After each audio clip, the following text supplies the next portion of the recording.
മാത്തു വലാകിൻ ആശു, അങ്ങ് മരിച്ചതാണ്, പക്ഷേ അങ്ങ് ജീവിച്ച കാന്നഹും ആശു, അങ്ങ് ജീവിച്ച പോലെ ആയിട്ട് കഴിയും. അള്ളാഹു ആ കൂട്ടത്തിൽ ഞങ്ങളെ പെടുത്തട്ടെ.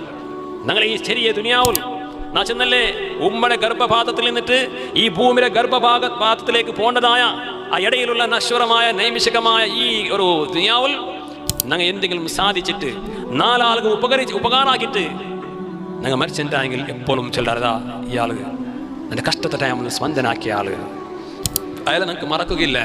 ഇങ്ങനെ ചെല്ലി നാലാളുടെ ആ പലക്കുണ്ടല്ലേ, അത് ഭയങ്കര പലക്കായിരിക്കും. അള്ളാഹുവിൻ്റെ ഹബീബ് റസൂലുള്ളാഹി സ്വല്ലല്ലാഹു അലൈഹി വസല്ലമ തങ്ങ ഒരു മയ്യത്ത് ഇങ്ങനെ പോണ്ട സന്ദർഭത്തിൽ അള്ളാഹുവിൻ്റെ റസൂൽ സ്വല്ലല്ലാഹു അലൈഹി വസല്ലമ തങ്ങ ചന്ത് ഇമ്മാ ഹാദൽ മയ്യിത്തു മുസ്തരീഹുൻ ഔ മുസ്തറാഹ്, ഈ മയ്യത്ത് ഒന്നിരിക്കലോ മുസ്തരീഹായിട്ട് നല്ല റാഹത്തോട് കൂടെ ദുനിയാവിൽ നിന്നിട്ട് യാത്ര പോയിട്ടുണ്ടോ, ഔ മുസ്തറാഹ്, അല്ലെങ്കിൽ ഈ മെയ്യത്തിനെ കൊണ്ട് മനുഷ്യന്മാർ റാഹത്തായിടാറ്. ഒന്നിരിക്കലോ ഈ മയ്യത്ത് റാഹത്തിൽ കൂടെ ആഖിറത്തിലേക്ക് പോയിട്ടുള്ളൂ. അള്ളാഹു ആ കൂട്ടത്തിൽ ഞങ്ങളെ പെടുത്തണം. ഞങ്ങൾ റാഹത്തിൽ കൂടെ ആഖിറത്തിലേക്ക് പോകണം. ദുനിയാവിടെ ഞങ്ങൾ ഒരു പക്കത്തേക്ക് പോകണ്ട. അത് ബേജാറില്ലാണ്ടേക്കു, അത് പ്രശ്നമല്ല. ഒരു പക്കത്ത് സന്തോഷം, ഇന്നൊരു പക്ക ബേജാറിക്ക്, ഇന്നൊരു പക്ക ബേജാറിന്, ഇന്നൊരു പക്ക സന്തോഷിക്കും. ദുനിയാവ് അങ്ങനെ. പക്ഷേ അവസാനത്തെ ഒരു യാത്ര ഉണ്ട്, സുബ്ഹാന ജല്ല ജലാലു. ആ യാത്ര അത് റാഹത്തലാവണം, അത് സന്തോഷമാണ്.